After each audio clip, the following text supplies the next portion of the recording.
बिस्मिल्लाहिर्रहमानिर्रहीम, अस्सलाम वालेकुम। मौजूदा आलमी सूरत हाल में जहां दुनिया डिवाइड होती चली जा रही है और आप देख रहे हैं कि अमेरिका अपनी दौड़ लगा रहा है, लोगों को साथ शामिल करना चाह रहा है, रूस अपनी दौड़ में लगा हुआ है और ये कशीदगी बढ़ती चली जा रही है। तीसरी आलमी जंग के ख़तरात मंडला रहे हैं, एटमी जंग के ख़तरात मंडला रहे हैं। वहीं पाकिस्तान के लिए एक बहुत बड़ी खुशखबरी सामने आई है।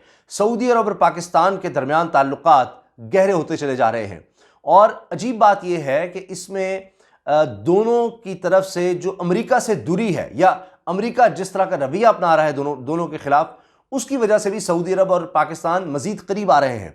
अब ऐसा नहीं है कि सऊदी अरब और पाकिस्तान में कोई बड़े अच्छे ताल्लुकात नहीं थे, अच्छे थे, लेकिन ये एक और डायमेंशन में जाने लग गए हैं अब मौजूदा आलमी सूरत हाल में। अभी आप देखिए कि सऊदी अरब का जो फंड है for development, SFD, Saudi fund for development, उसके दरमियान पाकिस्तान के दरमियान जो मुआहदे हुए हैं वो मैं आपके सामने रखूंगा तो आपको अंदाजा होगा कि ये किस तरफ मामला जा रहा है, कितनी बड़ी खुशखबरी है। साथ ही ये हुआ कि अब 1.2 अरब डॉलर की फैसिलिटी शुरू हो गई है। 1.2 अरब डॉलर का तेल पाकिस्तान को मौखर अदायगी पर मिलना शुरू हो रहा है। और ये मुआहदा हुआ था अक्टूबर में, जब इमरान खान साहब ने दौरा किया था सऊदी अरब का, तो हालात बड़े बेहतर हो गए। तब पाकिस्तान को 3 अरब डॉलर का मुआहदा हुआ कि जी स्टेट बैंक में रखवाएगा सऊदी अरब और 1.2 अरब डॉलर का तेल देगा मौखर अदायगी पे। नहीं, तेल अभी मिल जाएगा पाकिस्तान को और अदायगी फिर बाद में करनी होगी, ताकि पाकिस्तान के जो ज़खायर हैं ज़र मुबादला के, उनको ये बड़ी ज़्यादा सहूलत मिल जाएगी। और अब आपको पता है, पहले ही इमरान खान साहब ऐलान कर चुके हैं 10 रुपये फ़ी लीटर पेट्रोल में कमी का, और उसका बोझ बहुत ज़्यादा कौमी ख़जाने पर भी पड़ रहा है। तो बहरहाल अब हुआ यह है कि हर महीने 10 करोड़ डॉलर का तेल हर महीने पाकिस्तान को सऊदी अरब से मिलेगा, जिसकी रकम, जिसके डॉलर्स अभी नहीं देने पाकिस्तान ने।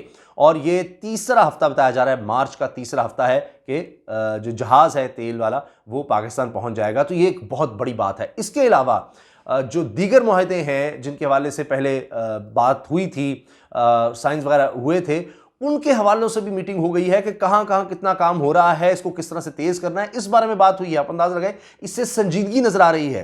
फिर वो बात कि मोहम्मद बिन सलमान पाकिस्तान का दौरा करने वाले हैं, तो लगता है कि जो मार्च में 23 मार्च की परेड में कहा जा रहा है मेहमान खुसूसी होंगे मोहम्मद बिन सलमान। ये खबर फरवरी में आ गई थी और OIC के वज़राए ख़ारजा भी पाकिस्तान आ रहे हैं। तो उससे पहले लगता है कि कुछ बड़ी डेवलपमेंट करनी थी, और इसलिए इन मुआहदों के हवाले से और जो पेशरफ्त है उस पर, और जो इन्वेस्टमेंट्स आ रही हैं एनर्जी में, दीगर सेक्टर्स में, हेल्थ में, एजुकेशन में, उसके हवाले से चीज़ें आगे बढ़ी हैं। ये बहुत बड़ी डेवलपमेंट है।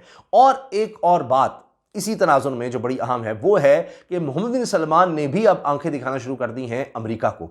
उन्होंने खुद ये बात कही है, मोहम्मद बिन सलमान ने, कि हम सऊदी अरब की जो इन्वेस्टमेंट है अमेरिका में वो निकाल रहे हैं। 800 अरब डॉलर की, कोई 8 अरब नहीं, 80 अरब नहीं, 800 अरब डॉलर की इन्वेस्टमेंट है सऊदी अरब की। 800 अरब डॉलर सऊदी अरब के हैं जनाब अमेरिका में, जिसके बारे में मोहम्मद बिन सलमान कह रहे हैं कि हम अमेरिका से अब ये निकालना शुरू कर रहे हैं, इसको हम कम करेंगे। क्योंकि अगर अमेरिका को, या जो बाइडेन को उन्होंने नाम लिया है, अगर वो उस तरह के ताल्लुकात हमसे नहीं रखना चाहते, या अब उनका काम है कि वो इस बारे में सोचें।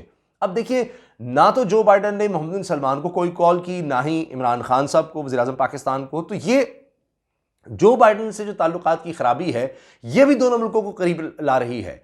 फिर अब सऊदी अरब भी करीब होना चाहता है चीन के, तो उसमें पाकिस्तान सबसे ज़्यादा करीब है। OIC ममालिक की अगर बात की जाए, मुसलमान ममालिक की बात की जाए, हमसार ममालिक की बात की जाए, या वैसे भी तो चीन के सबसे करीब जो मुल्क है वो तो पाकिस्तान है।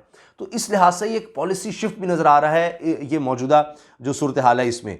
फिर सऊदी अरब के सफ़ीर का बड़ा बयान सामने आया है कि हम हर तरह से पाकिस्तान की तरक्की, खुशहाली, इसको मजबूत करने के लिए पुरज़्म है, जो हो सकेगा हमने करना है। तो पाकिस्तान को एक और बड़ा रिलीफ जो मिला है, ये तो मैंने आपको तेल का तो बता दिया, इसके अलावा जो पाकिस्तान ने कर्ज लिया हुआ था सऊदी अरब से, जो वापस करना था, वो भी अब आगे चला गया है। अभी 6 महीने तक, यानी जो हमने देने थे वो तो नहीं देने, और अब वो अगले 6 साल में वापस करने हैं। जो कर्ज हमने सऊदी अरब से लिया है वो 6 साल में वापस करना है, जो कि ड्यू हो चुका था, जो हमने वापस करना था अब तक। वो G20 ममालिक के साथ भी ये मुआहदा हुआ था। तो अब वो 6 साल में, यानी सालाना 2 किस्तें देकर हमने 6 साल में वापस करना है। 3 अरब डॉलर से ज़्यादा ये रकम बनती है। तो ये सारी बड़ी अहम डेवलपमेंट्स हैं और बड़ी तेज़ी से सूरत हाल ये बदलती नज़र आ रही है। और सऊदी अरब और पाकिस्तान अब मज़ीद करीब आ रहे हैं।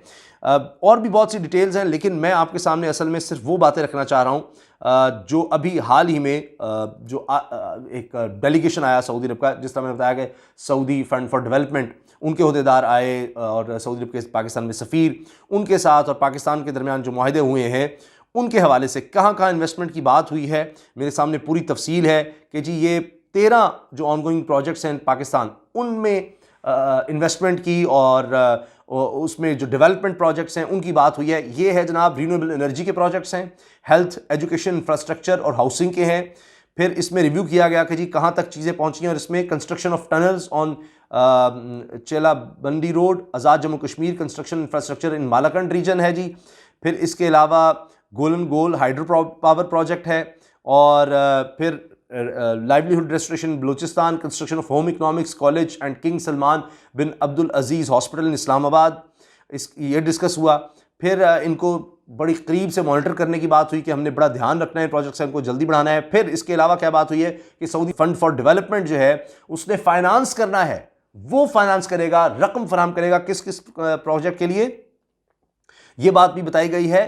Construction for Mohammad dam project, फिर जनाब ये है जी Shounter hydro power project, Jagran 4 hydro power project, ये 22 मेगावाट का है। फिर है जी Shagarthang Skardu hydro power project 26 megawatt का, Attabad Hunza hydro power project ये 32.5 मेगावाट का प्रोजेक्ट है। फिर gravity flow water scheme Mansehra और एबटाबाद मुजफ्फराबाद रोड प्रोजेक्ट, ये मैंने आपको प्रोजेक्ट्स बताए हैं जिनको सऊदी अरब फंड कर रहा है, सऊदी फंड फॉर डेवलपमेंट वो इसको फंड कर रहा है। इसके अलावा दीगर जो माहदे हुए हैं उनको आगे बढ़ाने की बात हुई है, जल्दी उन पर प्रोग्रेस करने की, डेवलपमेंट करने की, ये सब बातें हुई हैं। तो ये कोई छोटी चीज़ नहीं है कि किस तरह से पाकिस्तान और सऊदी अरब अब करीब आ रहे हैं, कितनी बड़ी इन्वेस्टमेंट अब पाकिस्तान में सऊदी अरब करने जा रहा है, और वो जो माहदे हुए थे उनको अब हकीकत का रूप दिया जा रहा है।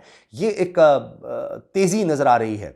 और जिस तरह से माजी में हालात अचानक ख़राब हो गए थे पाकिस्तान और सऊदी अरब के दरमियान, कि वो वक्त भी आया जब इमरान खान साहब ने फ़ैसला किया था कि जी कुआलालंपुर में जो समिट हो रहा है उसमें उन्होंने शिरकत करनी है, और फिर सऊदी अरब नाराज़ हो गया, अगरचे पाकिस्तान उस समिट में नहीं गया, लेकिन वो नाराज़गी वही रही कि जी OIC के होते हुए जहाँ सऊदी अरब का मरकज़ी किरदार है तो एक अलग ग्रुप बनाया जा रहा है, उनको ये खदशा था। तो फिर पाकिस्तान तो नहीं गया, लेकिन हालात बेहतर नहीं हुए, और तारीख़ में पहली दफ़ा हुआ कि सऊदी अरब ने जो पाकिस्तान की मदद की थी 2018 में जब हुकूमत आई, उस वक्त पाकिस्तान को बहुत ज़्यादा क्राइसिस का सामना था, दिवालिया होने का ख़तरा था, रकम चाहिए थी पाकिस्तान को, डॉलर्स चाहिए थे, हमारा जो रिजर्व्स थे वो बहुत ज़्यादा नीचे चले गए थे। तो सऊदी अरब ने जो रकम दी थी वो वक्त से पहले वापस मांग ली थी, जो डॉलर्स दिए थे वो वक्त से पहले मांग लिए थे, और जो डेफर्ड पेमेंट पर यानी मौखर अदायगी पर तेल की फैसिलिटी थी वो भी रुक गई थी। तो अब वो सब दोबारा शुरू हो रहा है, यही नहीं जो माहदे उन पर अमल दरामद और बड़े बड़े प्रोजेक्ट्स जो है वो सऊदी अरब फाइनेंस करने जा रहा है। तो मोहम्मद बिन सलमान की आमद से पहले ही ये बड़े ऐलानात हो रहे हैं, ताकि मोहम्मद बिन सलमान जब आएँ तो फिर कंक्रीट वाज़ेह चीज़ें पूरी कौम के सामने रखी जा सकें। इसके अलावा और बहुत सी बातें हैं, जिस तरह आप देख रहे हैं कि जो ग्रीन इनिशिएटिव है, माहौलियात के हवाले से काम है, उसमें दोनों मुल्क बड़े करीब आ रहे हैं। तो लिहाजा ये चीज़ें बड़ी तेज़ी से आगे बढ़ रही हैं, और पाकिस्तान के लिए बड़ी खुशाइंद है। आने वाले दिनों में नज़र आ रहा है कि रोज़गार के मौके जो सऊदी अरब में पैदा होने हैं उनमें भी पाकिस्तानियों का सबसे बड़ा हिस्सा देने की बात हो रही है। तो सऊदी अरब में मुकीम पाकिस्तानियों के लिए, यहाँ पर उनके घर वालों के लिए, पूरे पाकिस्तान के लिए ये बहुत बड़ी खबरें हैं। जुम्मतुल मुबारक के दिन ये बड़ी खुशखबरियाँ जो सामने आई हैं इतने बड़े बड़े प्रोजेक्ट्स के हवाले से, और फिर पाकिस्तान को जो कर्ज़ की अदायगी में सहूलत है, जो तेल के हवाले से जो सहूलत है सऊदी अरब से वो शुरू होना, तो ये चीज़ नज़र आ रही है कि अब ये बाकायदा अमली तौर पर ये सब चीज़ें हो रही हैं और नज़र आएंगी इंशाल्लाह आने वाले दिनों में। इजाज़त दीजिए, अल्लाह हाफ़िज़।